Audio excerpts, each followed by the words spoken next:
Heidi ho there, friends and neighbors. Bobby here today. Hey folks, today I got a video I'm going to make. Not sure what I'm going to title it yet. Maybe like tools and tips for an aspiring contractor. Okay, something of that nature.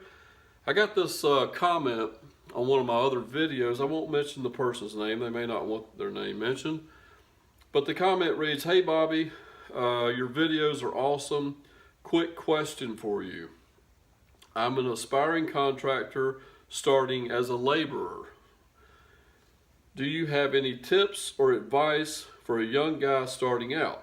Also, any tools I should pick up to start with? Thanks again for your help and keep posting, bud." All right, I appreciate that comment. And I'm going to try to address that in this video.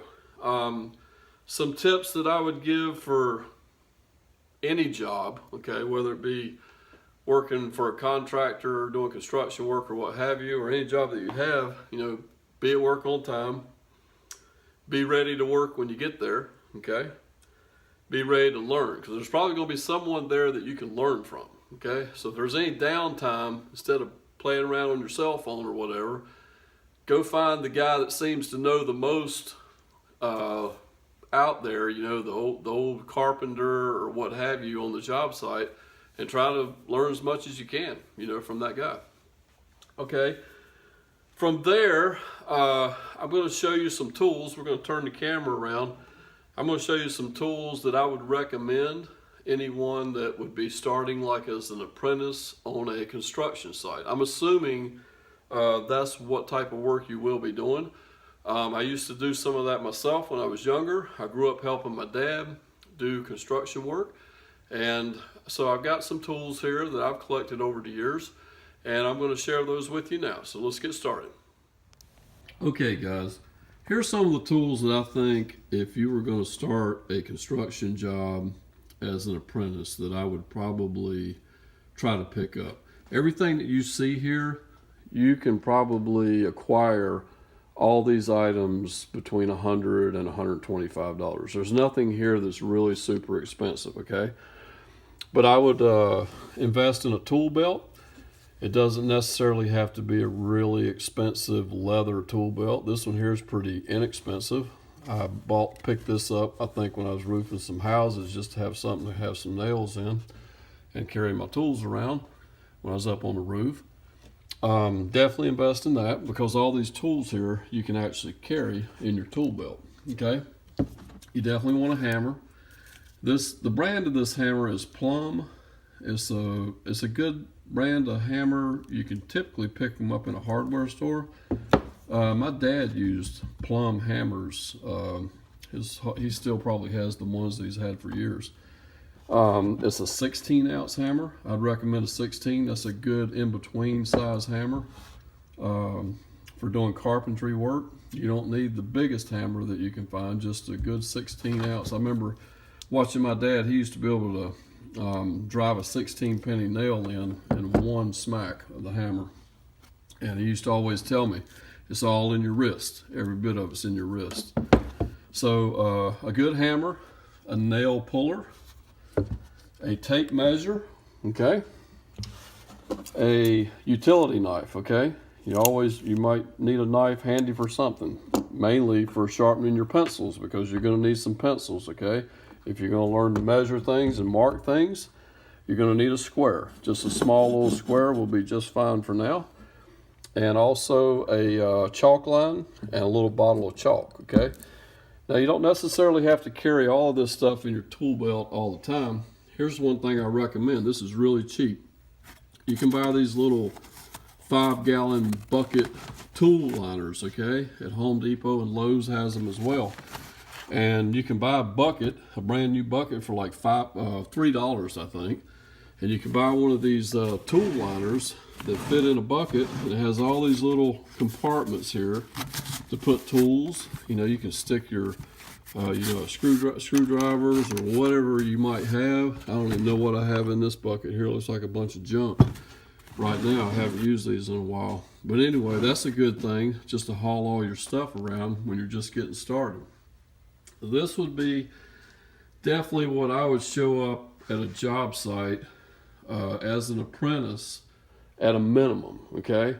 If you have a few tools like this, they're going to know you're there to work, and it's going to keep you from the guy that shows up with no tools. You know, he's going to be walking around in the mud picking up scrap lumber and doing this, and he's going to be a gopher.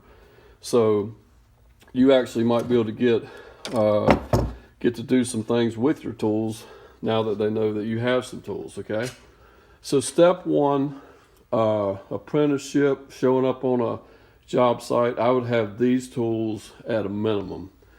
And now let's move on to maybe some different tools that you'd want to add to your tool collection later on. Okay, moving up from there, from the basic stuff, we're going to move right on through all this, these other tools here. You may want to have at least a cordless drill, maybe a cordless impact with a few sockets and maybe some wrenches. I don't have no wrenches laying here, but maybe a little small set like this just to keep in your car or truck.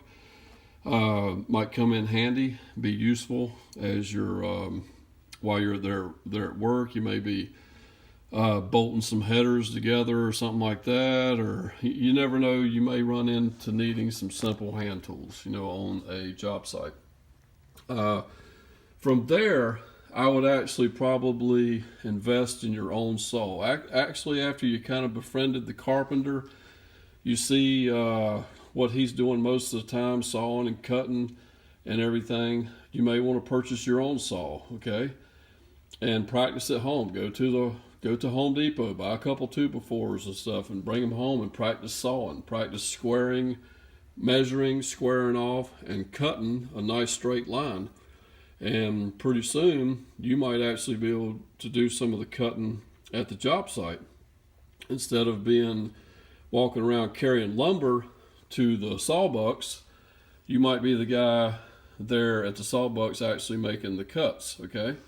And that's a little bit easier work than just carrying lumber around all the time. So next thing you might want to invest in is a saw, okay?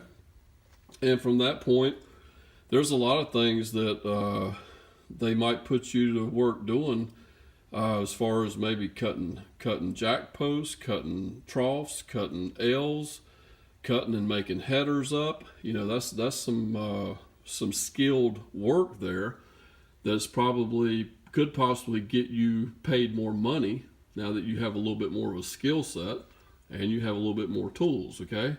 And typically a good saw is going to run you probably between $150 to $200.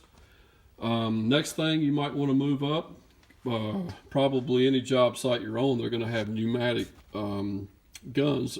Someone's going to have an air compressor, so you could actually buy your own framing gun. You'll be able to shoot anything from an 8 penny to a 16 penny nail from that gun. That'll be a handy tool to have as well, okay, instead of driving nails by hand. And then if you want to step it up even further than that, in case they don't have a compressor, you know, you may want to step up and buy your own compressor to run your gun. And then you can kind of strike off and do a lot of little small jobs on your own. You know, may have a little side business going once you get some of your basic tools and stuff purchased, okay? So that's kind of the direction that I would go if I was starting out as an apprentice on a construction site. I'd first start off with the basic stuff and have a good attitude, be ready to learn, and don't be afraid to tackle something. You know, don't be afraid to start cutting lumber and everything. Learn how to use a saw, and you'll become more valuable to your employer as you learn more skills and you have the tools to do the job with. Friends, I hope y'all found this video helpful. Don't forget to like our video, subscribe, tell a friend about us, and we'll see you next time. And I hope to the person that I made this video for that left a comment, I hope they're pleased with this video. Y'all have a great day, and we'll see you next time. Take care.